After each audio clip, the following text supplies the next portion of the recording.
Marie-Estelle Dupont, 15h-16h sur Europe 1. Romain Desarbres. Bonjour à tous, bienvenue sur Europe 1 pour Et si on en parlait avec Marie-Estelle Dupont. Bonjour Marie-Estelle. Bonjour Romain. Votre regard de psychologue clinicienne sur l'actualité, sur les choses de la vie à retrouver chaque jour entre 15h et 16h sur Europe 1 et en podcast sur l'application Europe 1. Aujourd'hui, nous allons parler d'un sujet lourd et grave s'il en est. On va parler des violences sexuelles faites aux enfants, Marie-Estelle Dupont.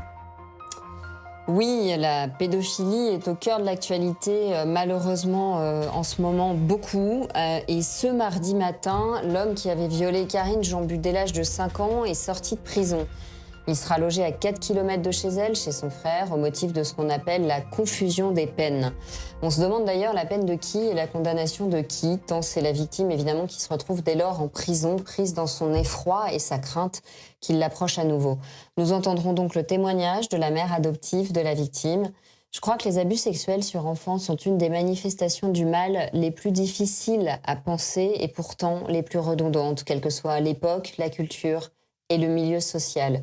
Le métier de psychologue m'a appris une chose, les prédateurs sont partout, dans tous les milieux, dans le public, dans le privé, dans les loisirs, à l'école, dans la famille, dans les institutions religieuses, car il ne s'agit pas de milieu, il ne s'agit pas d'une époque, d'une idéologie, mais de la nature humaine aussi intrinsèquement perverse et déviante qu'elle peut être magnifique et sublime.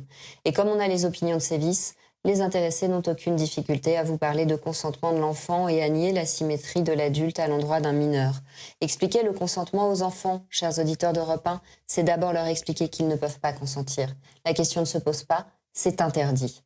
La fascination et la séduction exercées par toute personne ayant une forme d'autorité sur un mineur fausse la notion même de consentement.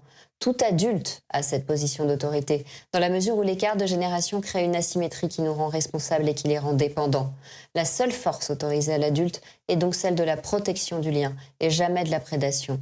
Séduire un adulte, c'est jouer à armes supposées égales, et en tout cas ne pas être responsable de leur éventuel décalage. Mais séduire un enfant, c'est retourner contre lui sa crédulité, sa confiance, sa curiosité devant le monde des adultes. Les conséquences de l'abus ne se comptent pas en séquelles ou en traces, mais en mutilation psychique, que le prédateur soit un membre de la famille, un enseignant, un inconnu ou un voisin. On est de son enfance comme on est d'un pays, disait Saint-Exupéry. Et pour en parler, je reçois Claire Estia, qui vient de publier chez Fayard un magnifique témoignage sur sa reconstruction quand elle a été abusée par le petit ami de sa mère. Bonjour Claire Estia, merci d'être avec nous.